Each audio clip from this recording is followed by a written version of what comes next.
धन से पाया हुआ बहुत टिकता नहीं है, पर यदि कोई मन से आपके बीच में है, कोई मन से आपसे जुड़ा हुआ है, कोई मन से आपके संग लगा हुआ है, तो वो इतनी जल्दी हार मानने वाला नहीं होता। वो आपकी आखिरी मंजिल तक आपका साथ निभाने वाला होता है।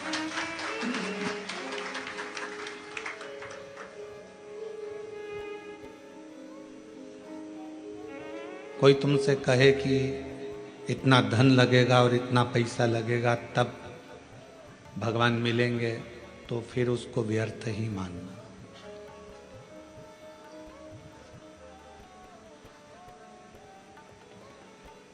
कोई तुमसे कहे कि इतना पैसा लगेगा और आपको आशीर्वाद मिल जाएगा, तो आप उसको व्यर्थ ही मानना। उसकी कोई मूलता नहीं है। हम अपने व्यासपीठ से, अपने इस व्यास गादी से हम बार बार कहते हैं, अगर कोई तुमसे हमारे लिए भी कहे कि सियोर वाले महाराज जी का हम आशीर्वाद दिला देंगे, लगेगा, समझ लेना पक्का झूठ बोल रहा है। क्योंकि हम 4 दिन तो मिलते ही नहीं हैं। 5वें और 6ठे दिन जो आता है उससे मिलना हमारा कोई उसका शुल्क नहीं रहता, कोई धन नहीं रहता, कोई संपदा नहीं रहती। केवल आप आए और आपका और हमारा मिलना हुआ, 2 क्षण आपका आशीर्वाद हुआ और उसके बाद आप जाए। पर कोई संपदा, कोई धन से ना परमात्मा मिलता है और ना गुरु मिलता है। वो कोई और गुरु होंगे जो तुमसे पैसा लेकर तुम्हारे पास में समय 1-2 घंटे का, आधा घंटा का दे देंगे। हमारे पास इतना समय भी नहीं हम आपको आधा घंटा दें। हम तो केवल आप सामने आए, श्री शिवाय नमस्तुभ्यम, क्योंकि हमारे शास्त्रों में ऐसा वर्णन आता है कि जब भजन का बल आपका और आपके गुरु का दोनों बढ़ता है, तो गुरु केवल कृपा की दृष्टि ही कर देता है, तो कुछ मांगने की जरूरत नहीं पड़ती, अपने आप करने की। किसी का भला करना है, उसके लिए धन है आपके पास में कि नहीं है, उसकी महत्वता नहीं। किसी का भला करने का मन में अगर भाव आ गया कि मुझे इस बच्चे की स्कूल की फीस जमा करना है, तो भगवान खुद व्यवस्था आपके पास करेगा।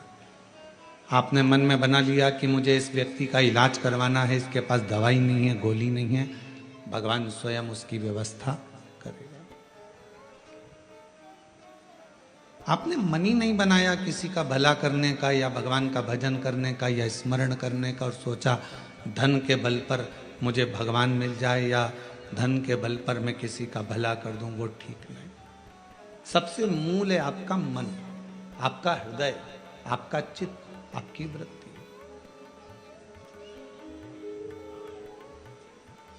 और भगवान शंकर को मानने वाले जितने भी शिव भक्त हैं,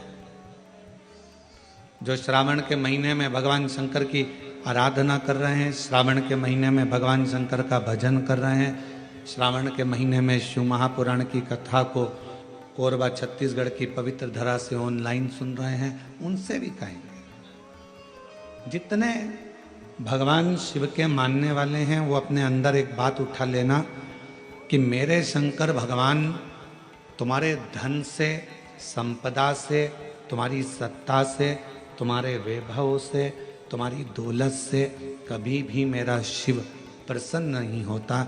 मेरा भगवान तो तुम्हें जो निशुल्क 1 लोटा जल मिला है, बेलपत्र वृक्ष पर निशुल्क मिली है, और जल की धार और बेलपत्र एक चढ़ाकर आप बाबा को अपना बना सकते हो, शिव को अपना कर सकते हो। अब उसमें कोई आपका शुल्क नहीं लगा। 1 लोटा पानी में आपका कोई शुल्क लगा है क्या? अपने घर का लोटा, अपने घर का पानी, यहां तक शिव महापुराण ने कहा कि मंदिर का पानी भी नहीं उठाना, मंदिर का लोटा भी नहीं उठाना, अपने घर से लेकर जाओ, अपना दर्द सुनाने के लिए, अपने मन की बात भगवान को कहने के लिए, अपने साथ अपना जल लेकर जाए।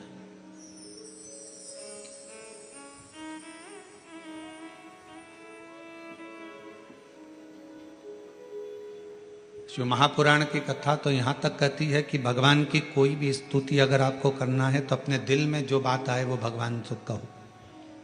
किसी की पढ़ी पढ़ाई, किसी की सुनी सुनाई स्तुति भी हमको नहीं करना। खुद की स्तुति जो आपके दिल से निकल रही हो भगवान के लिए, उसको पुकारने के लिए, उसको बुलाने के लिए, वो स्तुति खुद करिए।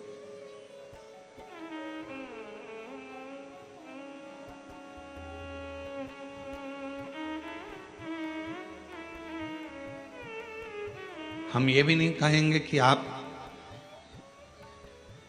हम जैसा विधान बताएं वैसा करो, या हम जैसा आपका दिल करे आप वैसा करिए। शिव को रिझाने के लिए कड़प एक ऐसा भील वन में रहने वाला, उसके पास में कुछ भी नहीं था, केवल उसने गांव के किसी व्यक्ति को पूजन करते देख लिया था और वो भी पूजन करना प्रारंभ कर दिया।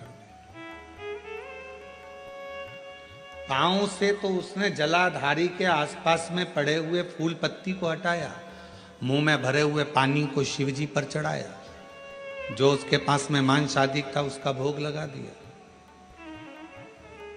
अब उसकी साधना, उसका तप कितना बड़ा कि ब्राह्मण देव ने, पंडित जी ने भगवान शंकर के शिवलिंग को पिंजरे में बंद कर दिया था। पिंजरे की एक तान टूट गई लोहे की, शिवलिंग पर जाकर लग गई। शिवलिंग में से खून बहना प्रारंभ हो गया, रक्त बहना प्रारंभ हो गया।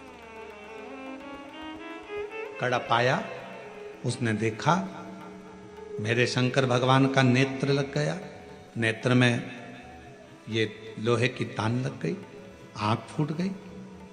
हाथ लगाया, खून नहीं रुका, कपड़ा लगाया, रक्त नहीं रुका।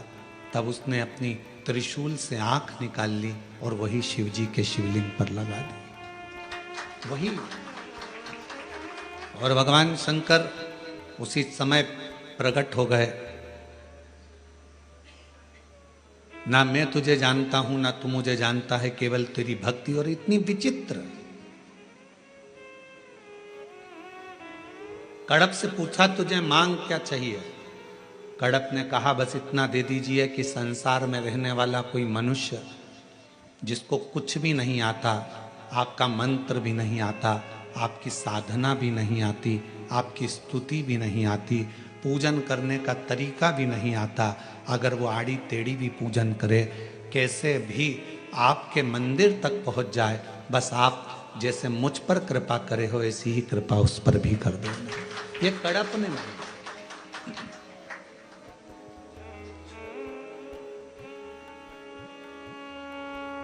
मेरे शंकर भगवान तुम्हारी स्तुतियों से, मेरे शंकर भगवान तुम्हारे बहुत सारा कि 100 लोटे जल चढ़ाओगे तो शंकर जी प्रसन्न होंगे, 1.25 लाख बेलपत्र चढ़ाओगे तो शिव जी प्रसन्न होंगे।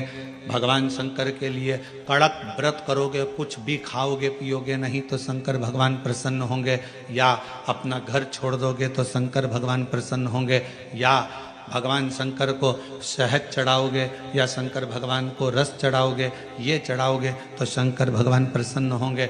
नहीं रे भाई, शंकर जी को प्रसन्न करने के लिए एक तो दिखावा मत करना, आडंबर मत करना। भगवान शंकर को प्रसन्न करने के लिए कहीं से कर्जा मत करना। भगवान शंकर को प्रसन्न करने के लिए केवल तेरा दिल, तेरा मन हृदय से बैठ जाना और मुख से ओम नमः शिवाय, ओम नमः शिवाय, श्री शिवाय नमस्तुभ्यम का उच्चारण करना। जो तेरे पास में है वो शिव को समर्पित करना, जो तुझे बोलना आता है। जो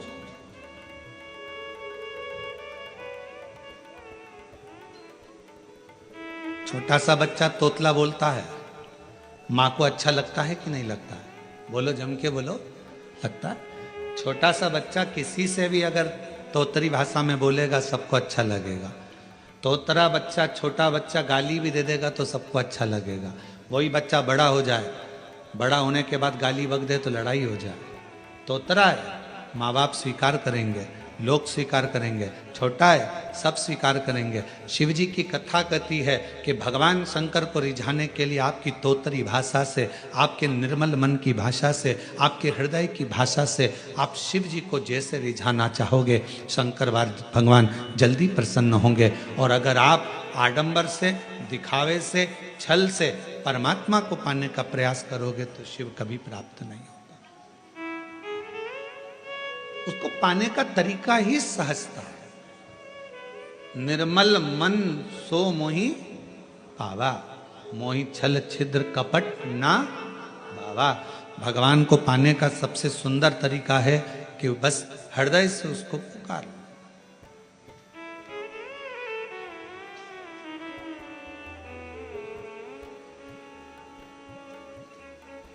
बारिश पड़े तो छाता लिया जाता है और दुख पड़े तो शिव का नाम लिया जाता है।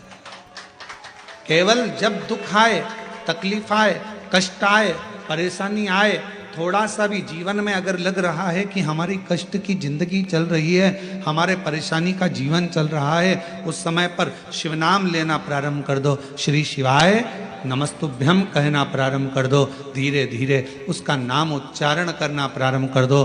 घर के दरवाजे पर श्री शिवाय नमस्तुभ्यम लिख दो। गाड़ी पर, बंगले पर, दुकान पर, जायदाद पर उसका नाम लिख दो कि अब हमारे बस का नहीं है, लोग हमको तकलीफ दे रहे हैं, कष्ट दे रहे हैं, अब दुनिया हमारे से नफरत कर रही है, पर मेरे बाबा तू मुझे निभा लेना। पूरी जमीन, जायदाद, मकान, गाड़ी, खुद सब कर श्री शिवाय नमस्तुभ्यम लिख दो, उसके सुप्रत कर दो।